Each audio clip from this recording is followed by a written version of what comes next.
Hi, everyone. It's Janice from the Divorcing Religion podcast. I'm excited to tell you that my book is now for sale. It's called Divorcing Religion, a memoir and survival handbook. And I'll make sure you have a link in the notes for that. And also, I want to encourage you to like, subscribe, and become a member of my YouTube channel. Take care.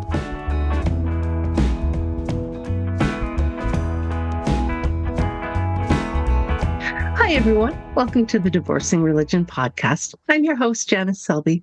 I'm a registered professional counselor and a religious trauma recovery coach. My guest today is Quantas Ginn. Quantas is a visiting professor at Pacific Lutheran University in the Marriage and Family Therapy MFT department, where he teaches courses on human sexuality and MFT theories. His research interests include interracial relationships, perinatal parenting, and the intersection of religion and sexuality. Quantas also operates a private practice as a marriage, couples, and family therapist, and also as a certified sex therapist. He works with individuals and couples on a variety of issues, including communication, conflict management, and sexual intimacy. I am pleased to say that Quantas will also be joining us at the online Shameless Sexuality Life After Purity Culture Conference this May, where he will be talking about embracing your sexy self, literally and figuratively. Oh, I can't wait. Welcome, Quantas. It's so nice to have you with me today. Oh, thank you. It's good to be here. You have a very interesting practice, and what also makes it so interesting to me is the fact that you work with a lot of people who still are religious or still have a faith that's meaningful and important to them. And sometimes when it comes to sexuality, sex and religion don't go together very well in a lot of cases, which is, of course, where we have the whole purity culture issue arising out of. Can you tell us at all about kind of what got you interested in this? Anything related to your growing up that got you to where you are now? Yes, it's one of those things where it's like in retrospect, you notice things that you didn't notice before. So for me, I grew up going to church. I'm a military brat, so we went to the military chapel every Sunday.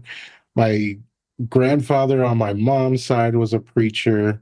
The church family became our family as we were at these different military bases. So it was just like part of who we were. It was, what orchestrated our life, our value system. It was where we got community.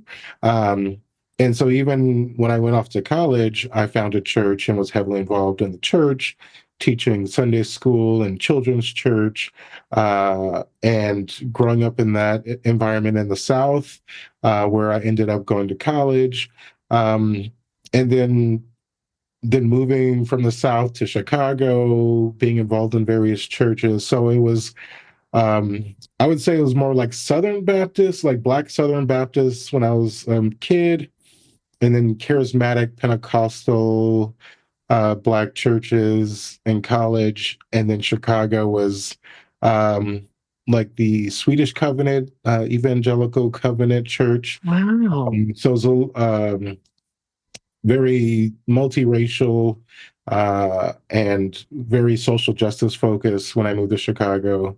And then now I live in the greater Seattle area. So. Right. And I understand the institution that you're involved with right now is very progressive.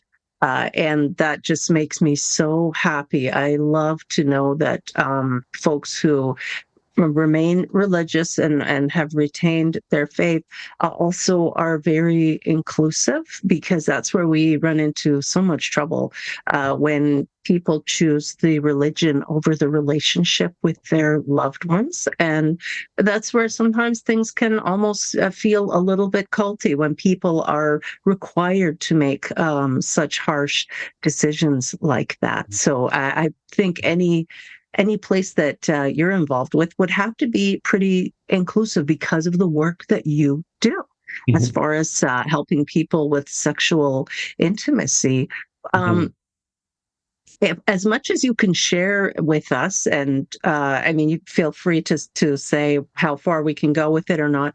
Um, did you recognize that purity culture training impacted your life as a young person? And I mean, how did you deal with that? And how do you help folks today when they come to you and they're grappling with these issues? Mhm. Yeah, I mean, purity culture was something I grew up with. It was the air that we breathed. I grew like I was a teenager in the 90s when purity culture really took off. And so the youth group lessons of, let's pass around this rose and everybody pull a petal, or, it's like chewing gum, and would you want this piece of chewing gum? And, that whole messaging around women are these pure virgins that have to stay pure, and that's where their value is from. And the boys are these animals that need to be contained. And boys look away, and girls don't dress this way. And that was my entire teenage years, even into college, as like I had peers who were living the stereotypical college life, and I'm going to church 5 times a week, and I'm judging them, and I'm Wow. trying to, how far can I go with my girlfriend before it's sinful? And Mhm. just all these thoughts going through my head, and even choosing who I date, and what we do, and we're supposed to pray together, um, and so the purity culture thing was deeply ingrained in me, in the ways that I saw women, the ways I saw myself, the ways I viewed my sexuality, where it felt very suppressing, um, and just the very the messages felt very contradictory. Where it's like the youth group pastor is going to brag about how great sex is, but then we're not supposed to have it until we're married. Right. And so Right. that was a hard thing, where it's like, it's so great, but we're not allowed to have it. And don't think about it. Don't, dream about it. Repent if you do dream about it. Don't touch yourself. And it's just, having to grow up in that. And then moving into like embracing sexuality has been a huge thing personally, but also professionally. Like, how do you, you know, not that I'm against people having a conservative sexual ethic if that's their choice, but the baggage of purity culture is something I had to deconstruct from. And then I help clients too who come from that background, where it's like, am I allowed to feel these feelings? Am I allowed to um, masturbate? Am I allowed to Mm. be married and still find someone else attractive? It's like, yes, you're human. There's blood flowing in your body. Right. You can find other Right. people attractive. So helping people to embrace the layers and nuance of who they are is a big part of the work I do. Wow. And what an honor, really, to get to do that work with people. For both of us, people are coming to us in extremely vulnerable states where there are often losses that they're grappling with. The ground beneath their feet feels like quicksand, or it's shifting, and they're just trying to figure out, who am I underneath all of this? Because religion can often be, like you said, there can be suppression, repression, where we don't really feel free to be ourselves. Even our natural inclinations of our body, and things that we're attracted to, people we're attracted to, things that feel good to us, to be told, no, you can't do that, and you're bad. It's bad to do those things, and you must repent for being human, essentially. And that's a huge amount of baggage. And I think, especially for children and young people growing up who may actually be queer and be part of the queer community, but it's not accepted in their family, in their church group, and then to feel like there's something fundamentally wrong, that we're flawed. That's a terrible burden to put on people. Or is that some of what you work with, those issues in your practice as well? Do you have people coming to you saying, "I think I'm queer," or "I'm queer, but I can't tell my partner," or those are like big, big issues. Is that what you see in your practice sometimes? I definitely see that when they come from a conservative religious background, where it is one, purity culture doesn't include queer folk, and so they're completely neglected, and they're wondering, where does my story fit? Uh, Hmm. all they hear is bad things about queer folks, and so then when they do become adults and come into their own, they're trying to figure out, okay, this is what I was taught about sexuality, but like this is who I am, and this is where I'm headed. Where, like, how do I find my story? How do I write my story? How do I take control of that narrative? Because I don't have a blueprint, because the blueprint that was given to me was heteronormative and, you know, really centered around, Eurocentric ways of being. And so what does that look like for me as a queer person? What does that look like for me embracing my body? What does that look like for me integrating my mind, body, and soul versus this mind body split that a lot of Western churches succumb to? So, how do I integrate my mind, body, and soul? And what does that look like? And I'm queer, you know. Right. Oh my gosh. Yeah, there's layers and layers there. And I think of um, um, people groups around the world in places that I'll probably never get to go see, but maybe have seen on film or in pictures. And they are, some tight knit communities, kind of collectivist cultures, and clothing is somewhat optional in these, I'm thinking faraway countries. And but in North America, we can be so prudish about things, about these very specific parts of your body must be covered up, especially if you're a woman or a girl. And I just feel like that's so, in some ways, it's just so unnecessary, and that creates more, drama and excitement. Oh, I'm not supposed to see those bits; those are naughty bits. They got to keep covered up, and it just seems. I don't know if we'll ever actually get to a point. And in the United States right now, it rather seems like we're moving backwards in time, whereas we look at some European nations that seem quite progressive. Just a body is a body. Everybody has one, and it's not the end of the world if you see a woman at the beach and she's pretty much naked.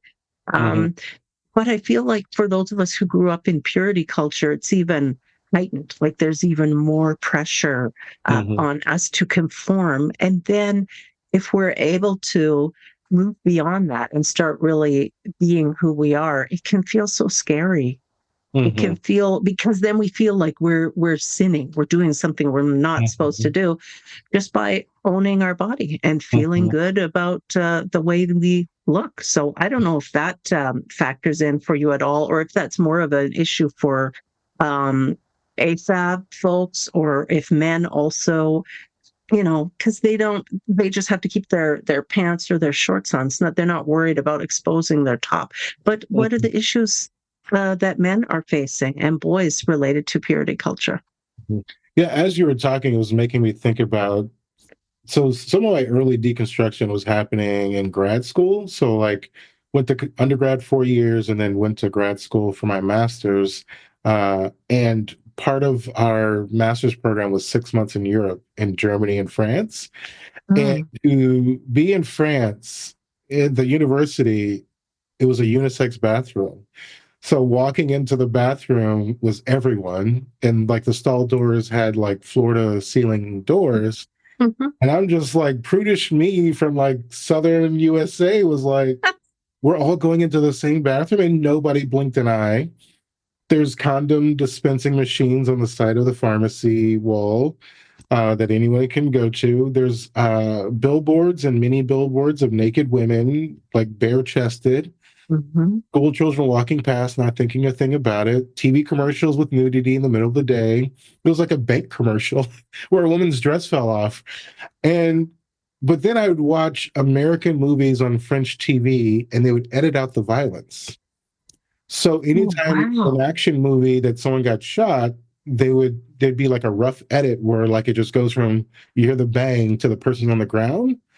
And so I was like, so in Europe, Western Europe, they're okay with nudity and sexuality, but not okay with violence. In America, we're okay with violence, but not nudity and sexuality.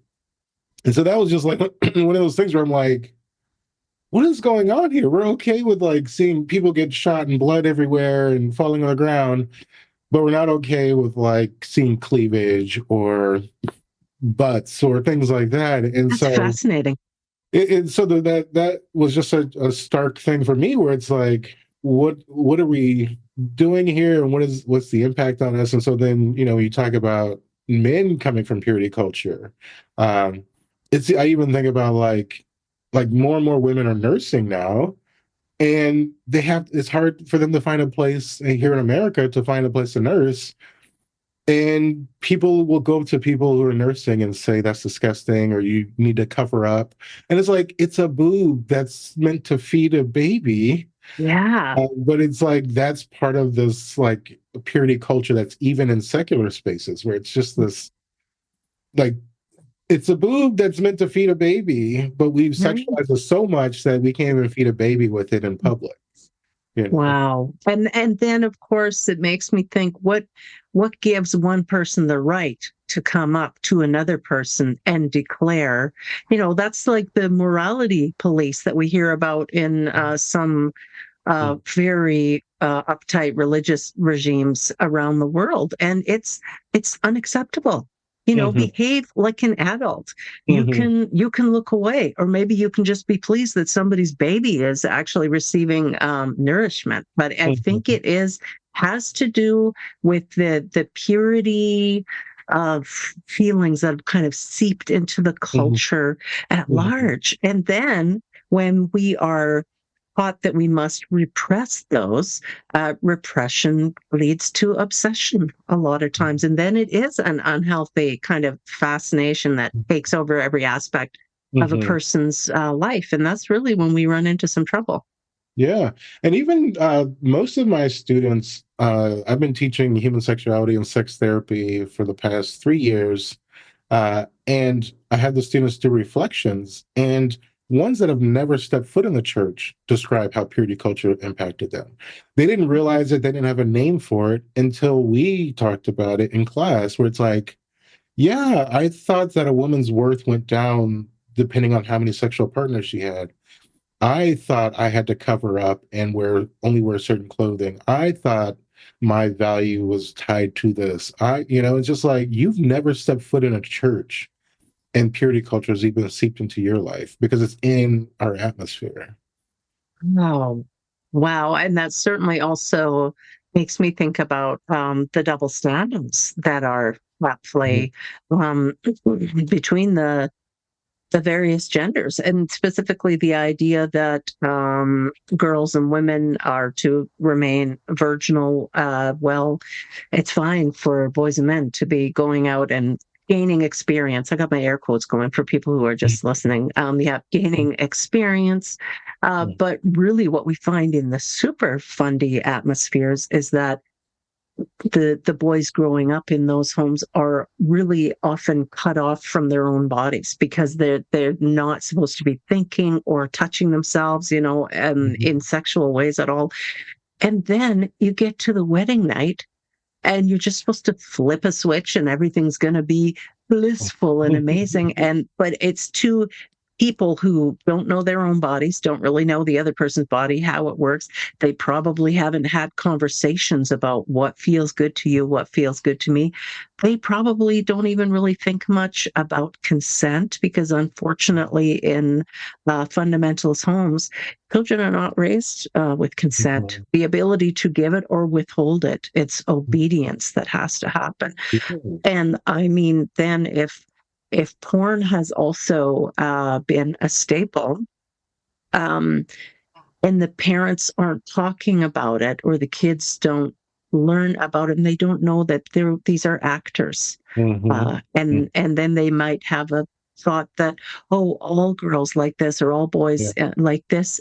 And it's just not true. So we need to be raising our kids to understand the difference between fact and fiction, and the importance of consent. Yes. Yeah, in that vacuum of ignorance, porn fills the education void. And so parents don't want to talk about sex with their kids, secular or conservative. They don't want to talk about sex with their kids. And so in that vacuum, their friends or the internet fills that vacuum. And so they're seeing these porn actors living out fantasy for entertainment purposes for adults, not education for kids. And so then, yes, and then the ignorance in the church too, where it's like they're not taught these things. And so then they go into the wedding night thinking, well, my wife's body's not her own, according to the scripture, and you can't say no, and everything in the wedding bed, the marriage bed is permissible.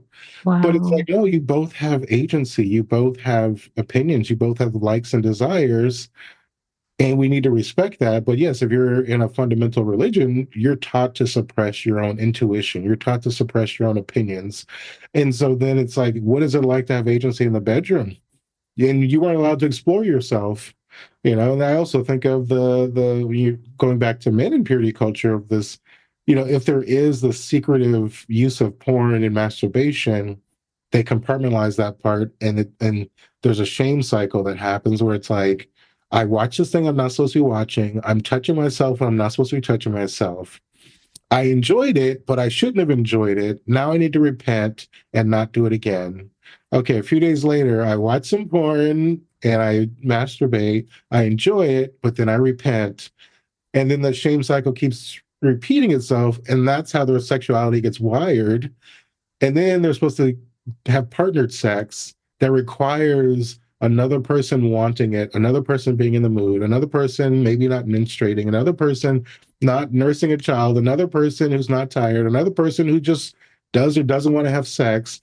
And you're thinking like, well, I'm only supposed to express my sexuality with you, and it has to look like this. It has to be penis and vagina intercourse. Mm. And now we do have penis and vagina intercourse, but my body is wired for this, you know, the pressure and the frequency and the sensitivity Right. and the things I did alone in my bedroom. Hmm. Now I'm supposed to interact with another person.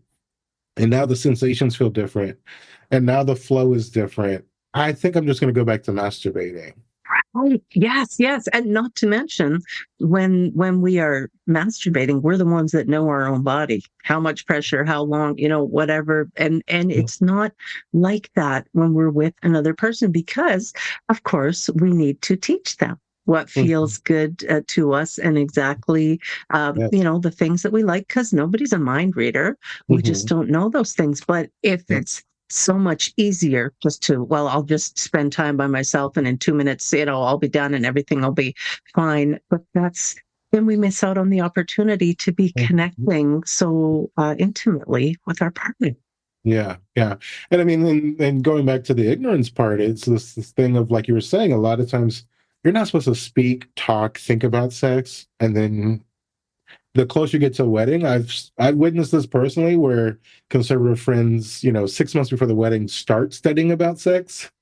Like I had a friend whose father-in-law, future father-in-law, gave him and his wife, his future wife, a book on a Christian book on sex to Mm-hmm. prepare for the wedding. And I'm just like, yeah, we're not supposed to think about it, talk about it, dream about it, even discuss it.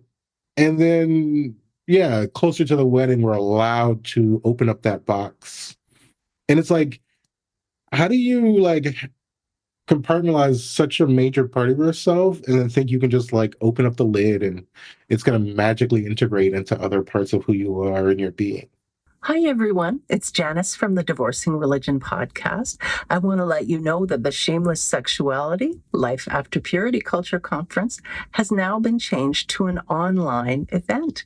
Tickets are much cheaper and it is safer for everyone involved. Please join us. Go to shamelesssexuality.org today to get your ticket. Wow. Yeah, that is so true. I know I didn't even realize that the whole idea of virginity is really just a construct because, and it varies across time and space because people have different ideas about what constitutes sex. Mhm. It's different things for different people, but often the idea of virginity is kind of used as a weapon to keep, especially to control girls and women, to keep them in line, so to speak, and keep them understanding that they are property, essentially, Mhm. and that right now they belong to their father, and one day they will belong to another man. I consider it profoundly unhealthy myself. But it took me a lot of years to get to this point where I could even see it, because I was a fish swimming in the water, just like Mhm. everybody else. Mhm. And when you're raised in it and trained and conditioned to believe these things, it's very hard to do differently, to think differently, because it can feel scary and it can Yeah. feel wrong. And as far as feeling wrong, can you talk at all? Can you address the idea of sexual shame? And I'm thinking you mentioned pornography and the shame cycle that some people can get into, especially men can have this issue, but women too. How Mhm. do you work with people if they show up in your office and they're saying, "Oh, well, I can't stop this, Mhm. and I want to stop it." Yeah. So I go back to sex therapy training where we have a thing called the Plissit model. So PLISSIT. And so it's not kind of like a hierarchy or a pyramid where you start with permission. So P is the permission. So you have, because I operate from a postmodern lens where I want the client to be empowered and it be more of a collaborative process. So we'll start with permission, and what are they okay with learning about, and are they okay with us going deeper, challenging some of their preconceived notions. And then L and I is limited information. So depending on the client, I'm going to give limited information that can start to poke at some of the things that they believe or the things they're struggling with. And then the SS is specific suggestions. And so maybe it is try these things at home, maybe more of like a CBT approach. And then IT would be the intensive therapy, where it's like, let's do intensive sex therapy. So with that model, if the client's coming to me dealing with a lot of shame, I'm going to be thinking about gently challenging some of their beliefs or providing psychoeducation around some of the things they believe, where oh, I could never touch myself. And it's like, well, tell me more about that. Where does that come from? Where did you learn that? What's your hesitations around that? Not to say, no, you need to do this. No, this is what you're supposed to do. It's like, maybe for this client, where they're at in their journey, they just need to be at the thought process of like, oh, where did that come from? Why do I say I can't do that?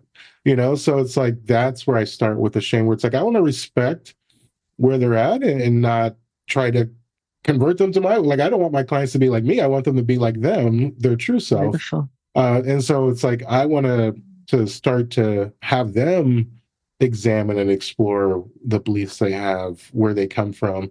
If they don't want the shame around it, and you want to have a more integrated being, where your sexuality and your physicality and your mental and emotional being are all integrated, well, then we need to, not sequester your sexuality and bring it here, where it's like, you're a sexual being when you go to the store. It's not that you're expressing it in a way of like pursuing somebody, but it's like, I'm a sexual being and I'm here to get some milk. It's like, Mm-hmm.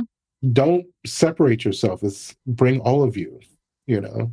Oh, wow. Oh, I feel like your clients are so lucky to No. have you. That's such a beautiful way to approach sexuality. And when I think of shame, I think of it as something that is given to us. So, they're holding a Mhm. big package and it says shame on it, and they're saying, here, you Mhm. have to take it. And when we're a kid, Yeah. we're just like, okay, I guess I'll take it, because we don't Yeah. know any different, and we're feeling criticized and judged and all these things. Mhm.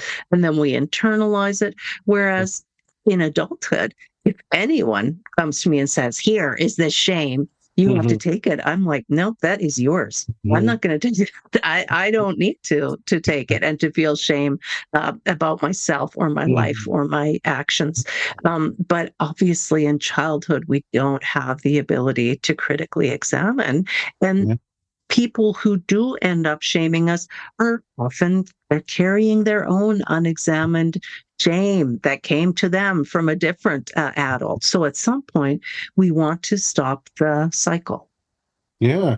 I mean, it just makes me think of like how humans are social beings. Sometimes I say social animals, which the old evangelical in me is like, don't call us animals. We're not animals. But I'm like, humans are social animals. I'll say it. Yeah. Even Yeah. for myself, I'm saying it out loud. Humans are social animals. We're meant to travel in tribe, clans, villages. And Mhm. shame is there to protect the tribe, to protect the clan, the village. And so shame is not 100% all bad, but most of the ways we use shame is to get conformity.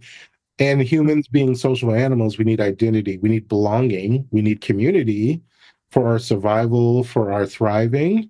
And so you're in a church community, they're going to shame you to say you don't belong. You're going to lose your identity. You're going to lose your purpose. You're going to lose all of these benefits of being in our group. And so we will shame you to stop doing the thing that we don't think you should be doing. Because if you're going to be part of this group, this is how you're supposed to be. And so the human in us that's like, these are my people. This is where I get identity. This is where I get belonging. This is where I get community. I will lose that if I don't conform. And so then I must accept the shame to stay in the group because it's Mm. painful to be outside the group. It's painful to be othered. It's painful to be the outlier. And so then when people are leaving fundamental religion, who am I? What's my purpose? Where do I belong? It becomes a huge thing. It's a huge process of disorientation of like, how do I find my people again? Neat. Oh yeah, that's one of the biggest things. So typically, when people come to me, fear of hell, is still up there for a lot of them.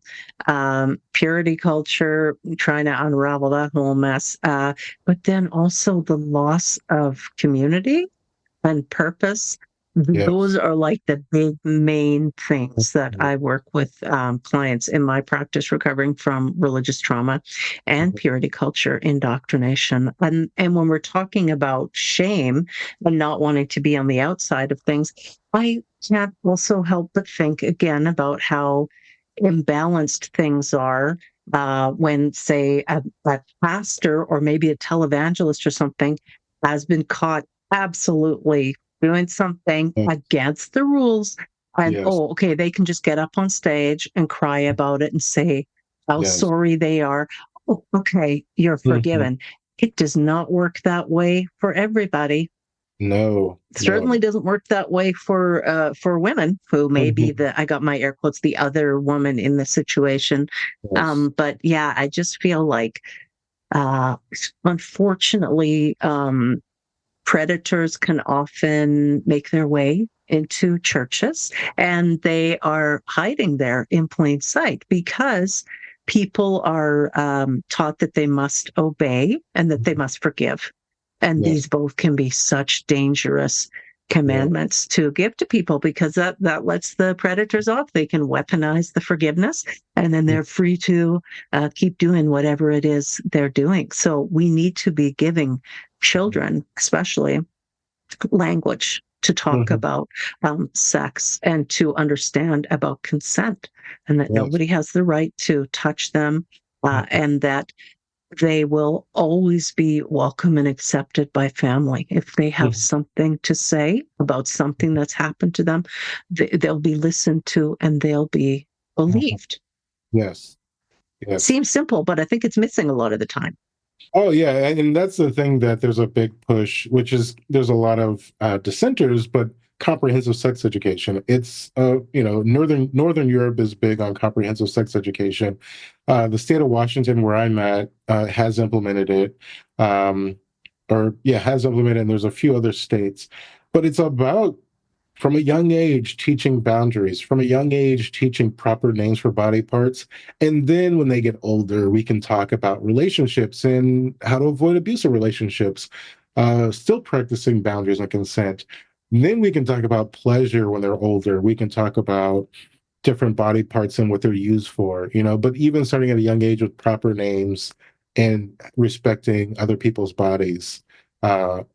And that's how we're gonna kind of combat that, whether someone's religious or secular. It's like you can teach proper body part names and you can teach proper, this is my body, only my parents are trying to keep me safe and healthy, and only the doctor should be Mhm. touching. These are the trusted adults. If not, I know I can go talk to my parents and nip this in the bud. Uh, Yeah.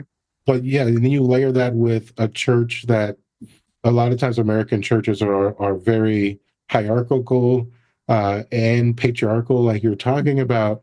And so I just think of that quote, absolute power corrupts absolutely, where it's like, pastors and ministers are untouchable.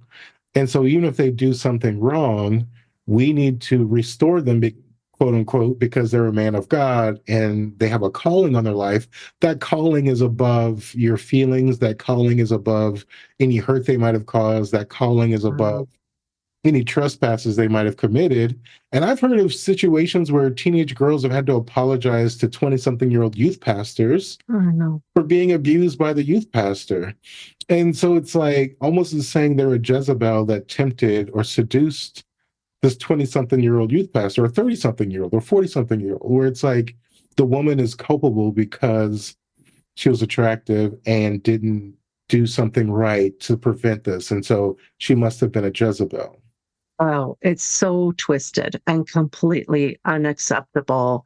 As a mother with daughters, and at this point, now that I'm out of the church, I would be very, very careful around sending them off to youth.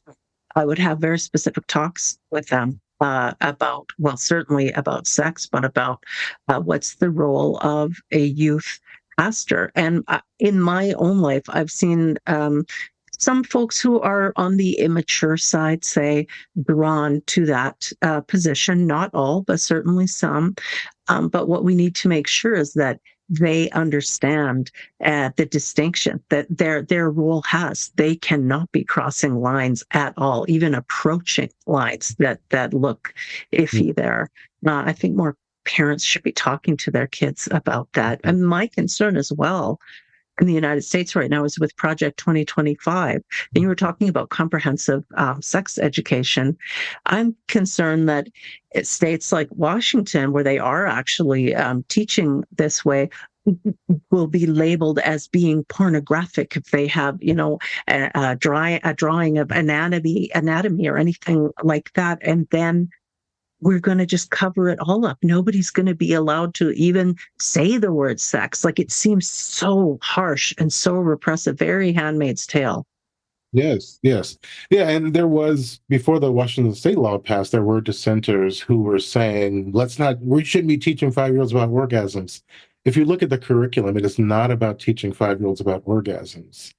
That is not until they're way older. It's about teaching 5-year-olds about consent and boundaries and having agency and the proper body part names, and who should be, like the doctor could, touch you. Hopefully your parent is there. Your parents should be there to help with health and safety, washing Mm-hmm. your body in the bathtub. And even parents should be getting permission from their kids, which can sound very foreign to a lot of parents, but it's like there were dissenters against the law saying, we don't want to teach 5-year-olds about orgasms. Like, that is such an ignorant view of what this is about. Right. It's misinformation and disinformation. And unfortunately, right now, those people seem particularly emboldened because we see, Project 2025 really being spearheaded by the Christian nationalist, Christian supremacist type movement. And they are a very fundamentalist group. So it's not that all Christians hold these same views, because they certainly don't, or all Mhm. religious people.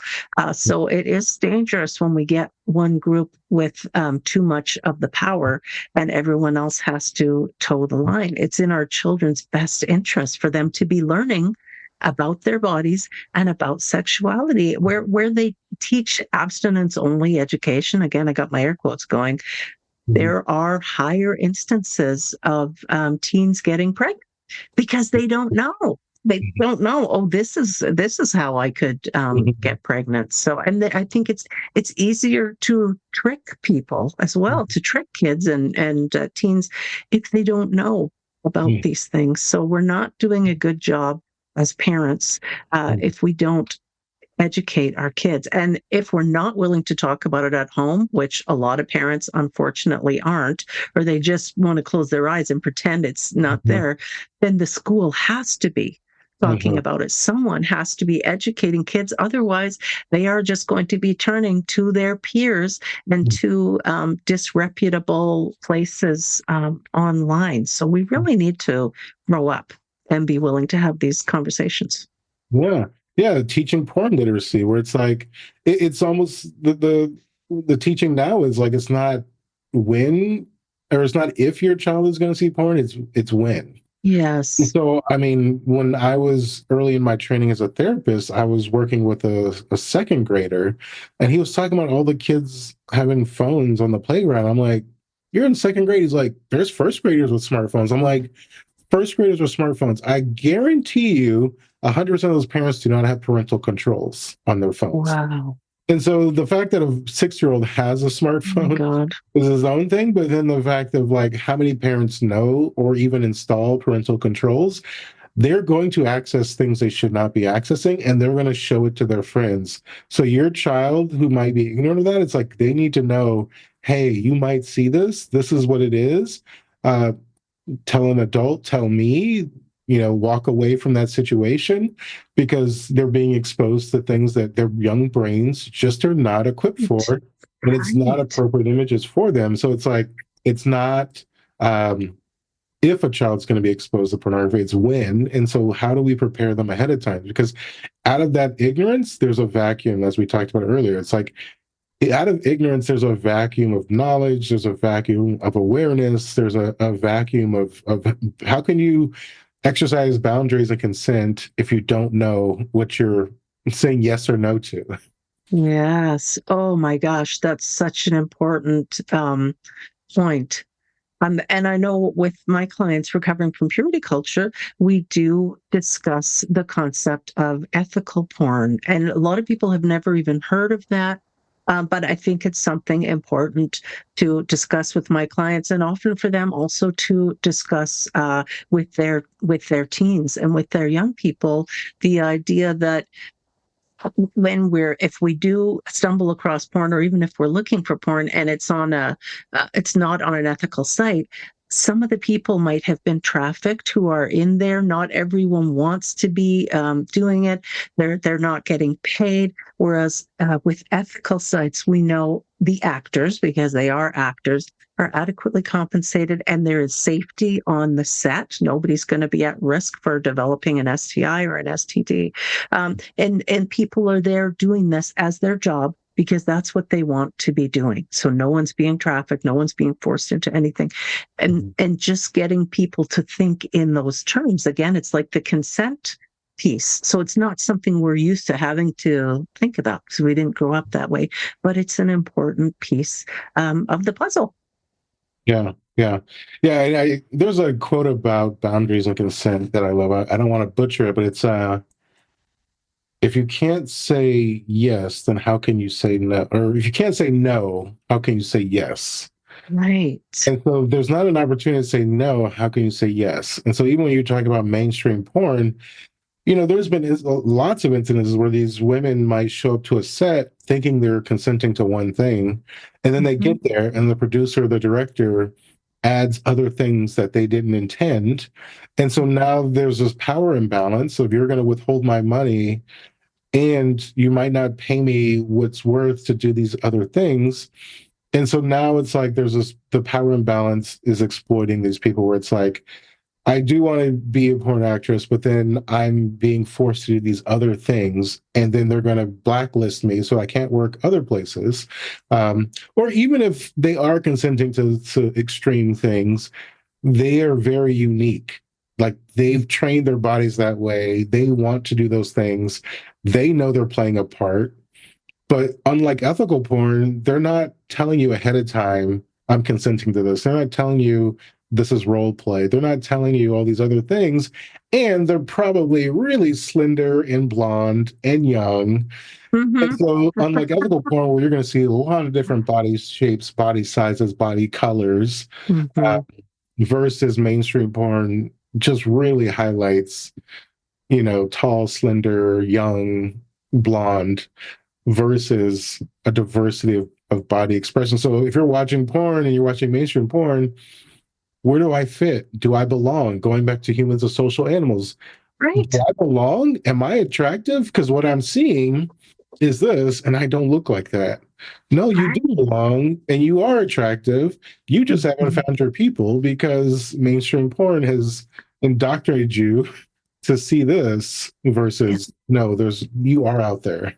Just like mainstream media. Absolutely. And then, of course, thinking of where is the representation for people living with disabilities, physical Mhm, disabilities. And so you also have to search if you're looking for intimate viewing materials that are mhm, representing and showing people from that demographic as well. Wow, mhm, it would be so much easier if we could just speak openly mhm, with other people about these things. And I'm really grateful that you do the work that you do because people coming to you, they maybe have never, ever had such a conversation with anybody else, not even with their partner. So mhm, it's a great service you're doing. And I'm curious about the talk that you are going to be giving at the conference. And we know there's still a month left. People might be tweaking the topics that they're speaking on.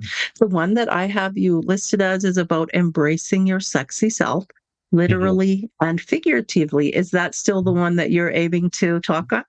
Yes, yes, I'm excited about that because even as I've personally had to deconstruct purity culture and what that means for me and integrating all the parts of myself and accepting all the parts of myself is something it's been a personal journey but also a professional journey of helping my clients do the same thing of like unpacking some of the things we've been given by others, we've been given by society, we've been given by religion, we've been given by media, and how do we embrace who we are and own who we are?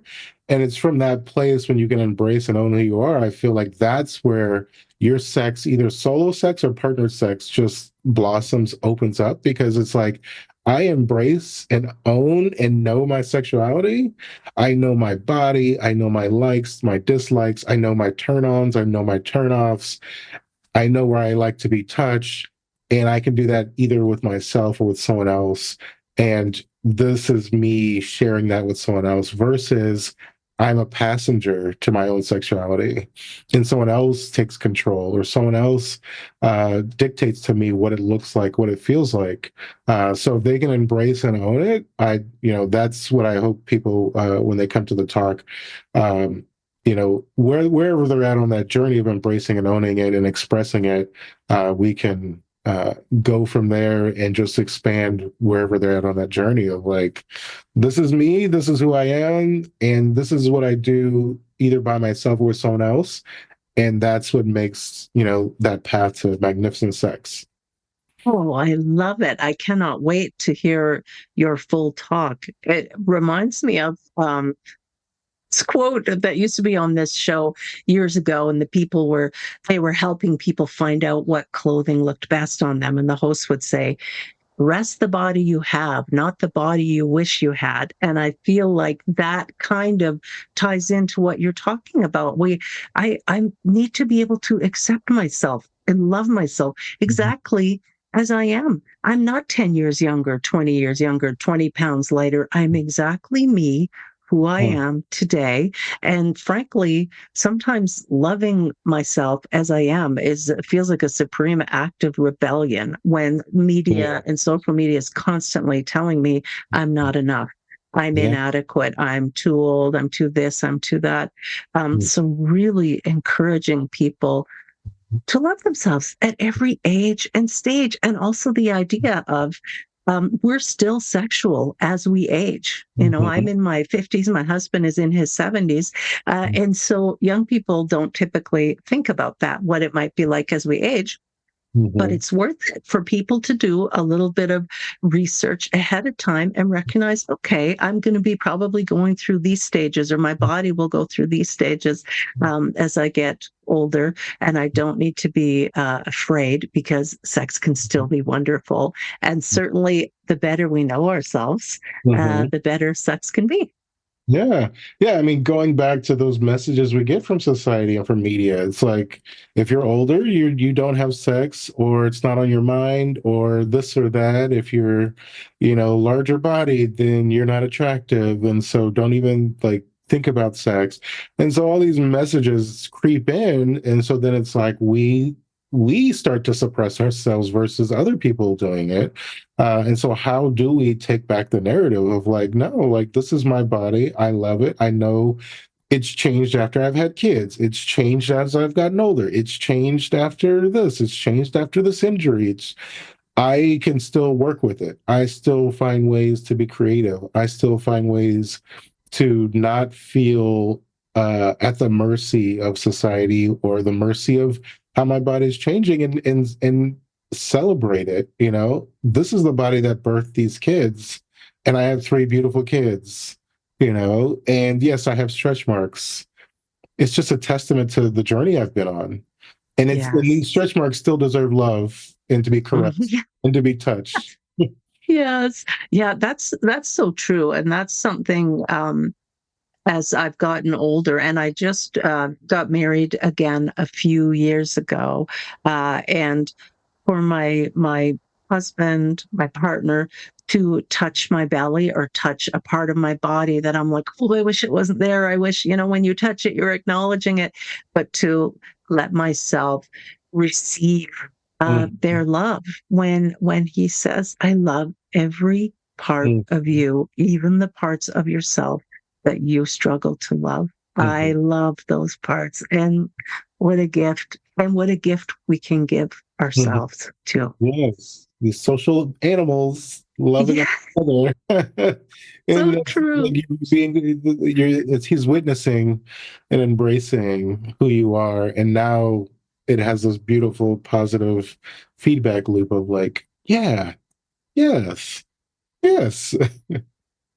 Oh, yes, and for younger people as well, to maybe come across this podcast episode where you and I are openly discussing sex and sexuality. I want it to be normalized. I want people to know that pleasure is their birthright as a human being. Being able to enjoy their own body, whatever it feels like to them, whatever it looks like, that's everyone's Mhm. birthright. So it was such a pleasure talking with you today. Are you still open to receiving clients in your practice? Can you give out the name or a location, how people can find you on the internet? Yes, currently I'm licensed in Washington State and I provide telehealth. And so they go to quantasgentherapy.com. They can take a look at the services I provide, and there's a contact form there. So I do have some availability, not a lot of availability, but quantasgentherapy.com is where folks can find me. Wonderful. And certainly people can go to shamelesssexuality.org to get their tickets for the upcoming Shameless Sexuality Life After Purity Culture Conference. And they will have the opportunity to attend live online and engage in Q&A with you and the other speakers. Quantas Ginn, thank you so much. I really enjoyed our conversation today. Yes, thank you. Me as well. Okay, everyone, thanks for tuning in today. We'll see you again soon. Take care.